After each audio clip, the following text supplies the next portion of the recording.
Welcome to Return with Honor, a Wyvern Nation podcast hosted by the 31st Fighter Wing Commander, Brigadier General Tad Clark. Enjoy the message. All right, Chief. This is our last podcast that you and I are going to do. So we'd like to welcome our audience to the 31st Fighter Wing Return with Honor podcast. And I have with me my command chief, my wingman, my friend, Chief Master Sergeant Cesar Flores. Sir. And we wanted to take a moment and reflect on where we've been, where we are, where we're headed, and just do a little bit of reflection as we prepare to depart Aviano Air Base in the 31st Fighter Wing. We still have a little bit of time left, but nevertheless, we are certainly getting down to the last several weeks. As I was thinking about what we've achieved, Chief, it really, to me, is based off of two words: standards and fundamentals. And I think as we have strived for the highest standards and we try to maximize our mastery of the fundamentals, that's what's allowed us to achieve so much as a wing, as a team. And I really think that's the key to success as we look to the future. But could you elaborate a little bit with the audience of some things that you remember and recall as you reflect on our past, as we've been here now for a couple years, of how standards and fundamentals speak to you and what we've been able to achieve with that? Yes, sir, absolutely. And I'm going to steal this from what you recently said, that a lot of us are defined by the one day we're tapped on the shoulder to do something extraordinary for our country, but it's set up by what you're doing the 364 days leading up to it. So here at the 31st Fighter Wing, we've done quite a bit, whether it's deploying on a normal Air Force generation cycle, or a quick alert mission that they put us on, usually to Africa, or a area responsibility near us. Our combat readiness exercises. Here most recently, which we crushed, we really got the most bang for our buck with our team as far as training across three spectrums: agile combat deployment, dispersing our team in different countries, ATSO, ability to survive and operate, donning your chem gear and running around with that, and just generating aircraft despite any obstacles that our folks endured. And then some of the most notable exercises that I remember are the certifying events that our Triple Nickel went through before they deployed to Central Command. Northern Response that you and I got to go to with our 57th Rescue Squadron, working with the Swedish. And by the way, they were there to celebrate Sweden's onboarding into NATO, which they helped cultivate through the fundamentals earlier before that. And then some of the other things, sir, that our families appreciate too, along with our airmen. We've had the highest promotion rate across USAFE for Master Sergeant and Senior Master Sergeant, despite us being the third largest wing. To be the first Sergeant Council of the Year across USAFE, first time in the 31st Fighter Wing history. That to me is what the standards and the fundamentals result in. But again, it starts with the little things and it leads to the big things. I agree. There are so many things that this wing has achieved. You know, I've been here now for 3 years. As you mentioned, you know, a couple years ago, Finland was the 31st country to be admitted to NATO. And then last year, Sweden became the 32nd country to be entered into NATO.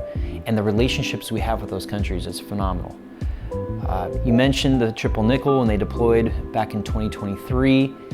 And they did such a remarkable job, they came back and were identified and selected and honored as the USAFE Fighter Squadron of the Year. And then just last year, the Buzzards deployed, and they had 4 records set and 4 combat firsts, in which we had 10 decorations to present just yesterday, in fact, of 2 Distinguished Flying Crosses and 8 single event air medals. It was remarkable. So many accomplishments, and then not to mention how when I first took command, the 606 was still deployed to the eastern flank in response to the Russian invasion in Ukraine in February 2022. So when I arrived here, we actually had units that were deployed and the Buzzards were just coming home. In fact, I took command, and a few days later, my wife Jen and I went across the runway to Sierra Loop, where the 510th Fighter Squadron was landing and returning from flying combat patrol missions on the eastern flank in response to that invasion back in February of 22. So from the very beginning to now, and we still have combat units, we have one that's still deployed. I won't mention who and where, but we still have a unit that's deployed. We have a couple units that are preparing to deploy, and it's just remarkable from the beginning to the end here. We have really been called upon by our nation, by our Secretary of Defense, by our Air Force, and certainly by USAFE and UCOM and AFRICOM and CENTCOM to provide combat air power. And it goes back to what you had mentioned, is making sure that we make our training count, we get the most we can out of exercises. But Chief, if I could shift gears a little bit and talk about standards. Yes. Now, standards is a buzzword in the Air Force right now, and it's a buzzword in the Department of Defense, but the meaning behind the word standards is so important, and all of our senior leaders in Washington, D.C. have been stressing this for the right reason, and it's to ensure that we are a well-oiled, disciplined military team that has the privilege of serving in the profession of arms. And so getting after the standards is key, it is critical. But one thing I've noticed, I knew about you when I hired you and brought you here, and one thing I've noticed and watched and witnessed as you have continued to be an impactful leader in this wing, Chief, is you truly do inspire members, our team, to pursue the highest standards. And my question for you, if I could, is how do you balance pursuing the highest standards, but also ensure that we have buy-in, that the team understands and is all in, so that as we strive for the highest standards, we have a motivated team that gets the big picture? Yes, sir. That is such a layered question, and I will try to be succinct in this while still being impactful. I think number one is modeling the behavior that you want to see in your airmen. Starts with that, right? I tell young leaders, never give an airman a reason to not want to follow you. You got to have all those traits, whether it's fitness, subject matter expertise, which I would offer is the easiest, well, not easiest, the most straightforward attribute that anyone can gain. And regardless of how you present yourself, if you have that, especially in the Air Force where we value subject matter expertise, people will rally around you. We know that from the flying world, where if you have that K code, that instructor or evaluator, that carries a lot of weight in the aircraft, because we know you have to earn that. So modeling behavior is number one. Second is pretty straightforward. You know, I came from AETC, Altos Air Force Base, incredible mission there, student production across 3 major weapon systems. So getting buy-in for standards is pretty straightforward because it's AETC, it's foundational. Here in a combat wing, standards do matter, let's be clear here. But there's a couple things you have to know. You gotta know the environment, you gotta know the mission set, what the pace of the team is, and you gotta know your audience as well. You can't just go in like a bull in a china shop. I tell people standards is like water, don't be fire. Meaning go in, assess the situation, see what the team is doing, and if they just landed after a 20-hour grueling mission and someone has a patch missing, that is not the time to correct the patch.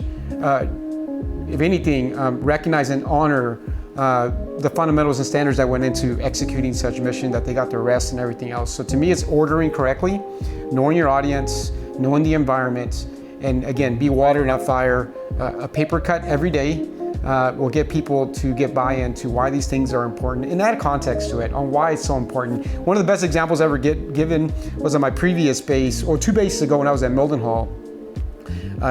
We had some airmen that learned how to fix an auxiliary power unit to the point where they drove that 2-hour job down to 15 minutes. And because they knew how to do that, they knew the standard, but they knew how to do it quickly, but still within regs, to have the confidence that that plane took off 5 times faster, it was not gonna have any kind of in-flight emergencies. That to me is where it matters most, is can you translate, not wearing your hat, having your hair in regs, all these things, and giving us the confidence that you are able to execute such in the aircraft or in your functional skill that we ask you to do. That's good. I like what you said in terms of knowing your audience, and timing is everything.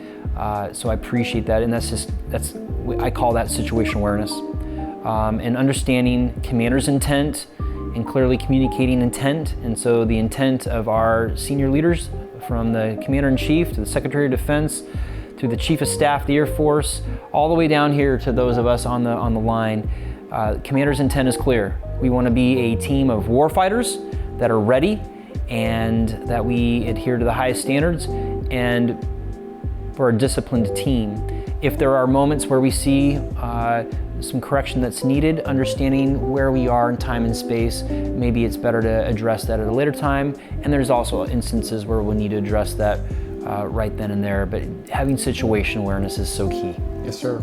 Absolutely. Sir, you started earlier by saying when you first got here, the 510th was getting back from combat air patrols on the eastern flank. So when you first got here, that's 3 years ago. You're the first Wyvern 1 to do a 3-year tour, and you're actually the last 1-star general in our wing before you handed over to Colonel Deers. So I have to ask, how did you phase your approach from year 1 to year 3? My first time as a wing commander, of course, was with the 8th Fighter Wing, the Wolfpack at Kunsan, from 2019 to 2020, which was an amazing, extraordinary experience. And anytime you're afforded to be a wing commander, there's no way you would ever think you'd ever be afforded an opportunity to be a wing commander again. Not to mention being a wing commander of the 31st Fighter Wing here in Aviano, and then to be given 3 years of command. So when I was the commander at Kunsan, I wanted to go into that command by building trust with the team, by loving them and caring for them. And like we talk about in this wing, when we say love, we want to lock arms and ensure that we're there with our airmen through the good times and bad, but love is also another word for, another part of that word love is tough love, holding people accountable. And so that's just as important.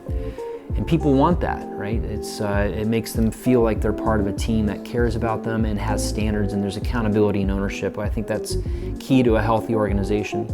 But my phased approach at Kunsan in 1 year was very compressed because you only get 1 year to command Kunsan. Here, I walked in with a 2-year plan of building trust with the team the first year, always getting after the mission, but the priority was going to be on building trust with people so we could build a healthy, collaborative team. The second year was going to be an increased attention on the mission with increased exercises, which we did, seeking opportunities to hone our warfighting skills. And then when I was given a 3rd year, we doubled down on that mission focus. But all the while, we had that first year where we had built trust and had built a family of warfighters.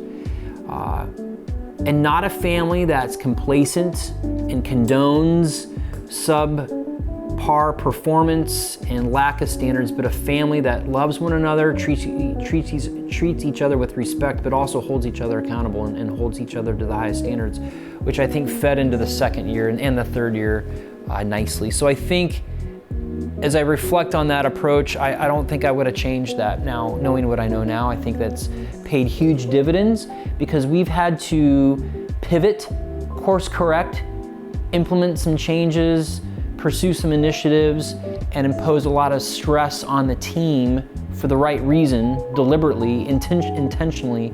But when we did that, I believe we as a command team had the trust and confidence of our team that they knew that we were doing this for a specific reason. It had purpose. It wasn't to make life difficult or stressful or problematic without a purpose. And the purpose, of course, was something that's bigger than ourselves, something that our nation needed us to perform. Certainly our Air Force needed us to deliver. And so I think because we had the trust and it had purpose, we were able to navigate some pretty challenging circumstances and challenges and taskings these last few years with a cohesive team. Yes, sir.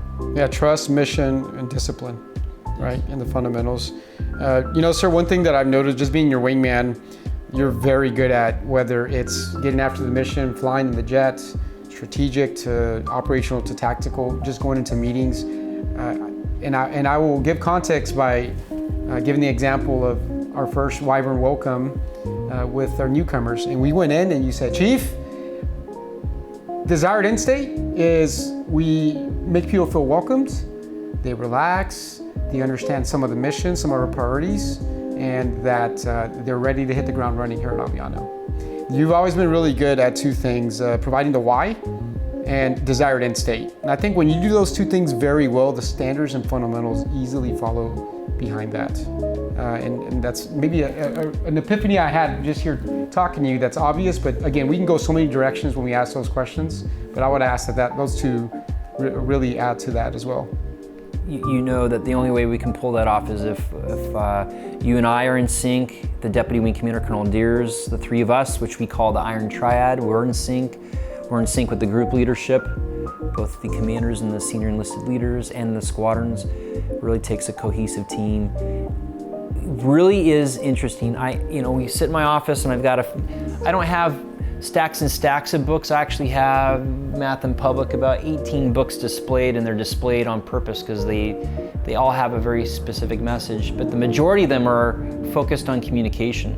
And here we are, 2025, we have so many ways to communicate and communicate quickly, but regardless if it was 100 years ago or even today, the value of quality communication where it's clear, it's articulate, it's deliberate, it makes sense, it's open to feedback, but there's clarity there. It's so important, and you can only do that when you build into your schedule and in your priorities opportunities to communicate. Because it's really easy to share specified intent, right? It's what I say, hey, here's the end state, here's what we need to do, that's specified. People can take notes, you can record it, you can write it, it's easy to understand, but implied intent is the tricky part. And you only get implied intent when you have more touch points. And so that relates to making sure that we communicate as a team. And I think we have gone and done a lot of communication together, and we've also gone in different ways and communicated, multitasked, and communicated to different groups and teams in the wing, simultaneously, geographically separated from one another, but we're communicating frequently. We're never perfect, we'll never be perfect, but it was certainly it was one of our priorities and something that you and I clearly wanted to do together, and I think we've done the best we could, and I think we've achieved what we're hoping to do, and that's making sure people feel informed with the why when we're able to, but they also understand the impact they'll make. Yes, sir, absolutely. And sir, we talk about all these things when our report card, when it comes to awards or results or the big missions, impacts that we make. But one of the most fulfilling things that we see as leaders is when our wingmen come here, fellow wing commanders or previous wing commanders that come in and pull us aside, meaning you're about to get some real talk, and they say, y'all have a damn good wing here. There's a great culture. People are excited to come to work. There's purpose, there's fulfillment. That to me is the ultimate praise that we can get because we know we're creating a culture where American sons and daughters can thrive. That has been very powerful. One other example that's very similar is when we had the inspection team here inspecting us when we were in competition for the Commander-in-Chief Installation Excellence Award, which is the award given to the #1 Air Force base in the entire United States Air Force, and it came down to us and Mountain Home. So that in of itself was remarkable. And all the members of that team were either command chiefs or group commanders or wing commanders. And before they left, a couple of them pulled us aside and said, hey, we really liked several of the initiatives and programs we had in the wing, and they're going to take that back to their unit. That was a wonderful compliment. And of course, some of those initiatives were birthed before you and I even got here. And then of course, we've tried to build upon that. But it's wonderful when we have a wing that takes pride in what we do, and we try to make each day count with the resources we're afforded and blessed with.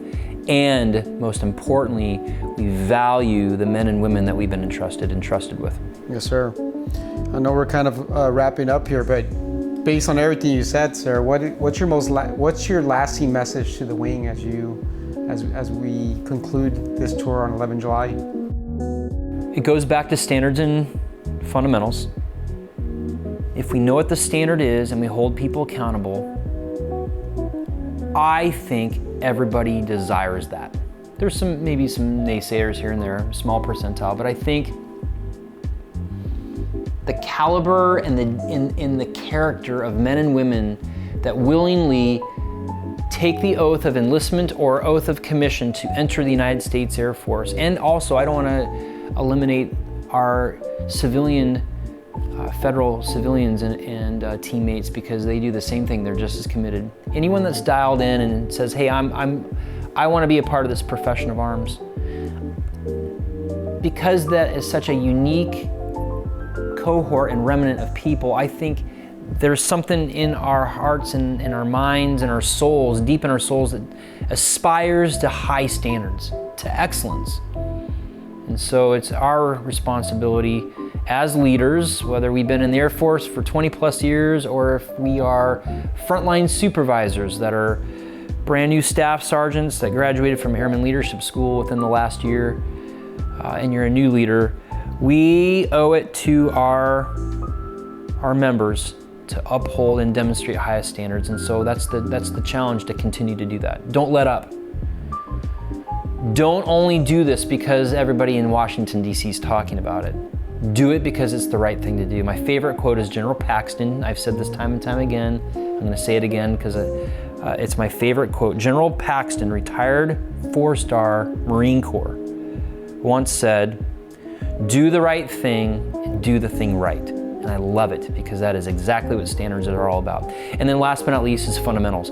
If we take time to try to master our trade craft and achieve subject matter expertise, then when you bring all those subject matter experts together, we're able to execute the mission, because every part and piece matters.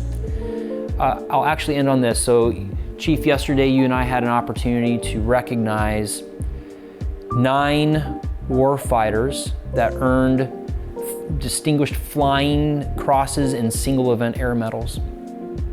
And you alluded to this earlier, but what I mentioned to that group that was there in that ceremony was all those awards were given for a single moment in time. Usually an air medal is achieved after you fly 20 combat missions. But for these, they were single event, meaning it happened at one moment, one mission, one day. And so the analogy was there is, what are we doing the 364 days of the year to prepare for that one day that we can never predict? And I believe it literally comes down to, if we're adhering and pursuing the highest standards, and we have done everything we possibly can to master our trade craft with the fundamentals, we will be ready for that one day. And we all need to do that, whether you're the pilot in the jet, which is very tangible and visible, or the thousands of airmen that are behind the scenes in the back shop working 24/7, rain or shine, in any group, maintenance, support, medical group, wing staff agencies, all the parts and pieces that make this machine with all these gears fit together perfectly, what we call a wing. It requires everyone to take that seriously. And so it's been a great honor to lead the wing with you, Chief. I'm very proud of where we are, but we can't let up. And as we look to the future, we need to make sure that the wing continues to prioritize standards and fundamentals. Yes, sir. All right. Well, as we continue to reflect on this year, I know we're going to have a lot of moments to share our appreciation to the members of this wing, and we'll do that. But I just want to say on this podcast, and Chief, I know you're nodding and agree, we just want to say thank you for the men and women in the 31st Fighter Wing, whether you're here or in our geographically separated units, whether you're deployed or in TDY. We thank you for what you've done. Our airmen, our civilians, and our Italian partners and friends here at Aviano Air Base. It really has been a great honor and highlight of my life. Thank you for listening to the Return with Honor podcast. If you'd like to learn more about the mission, airmen, and families of Aviano, visit the Aviano Air Base Facebook page. If you enjoyed the podcast, click to subscribe. We'll see you next time.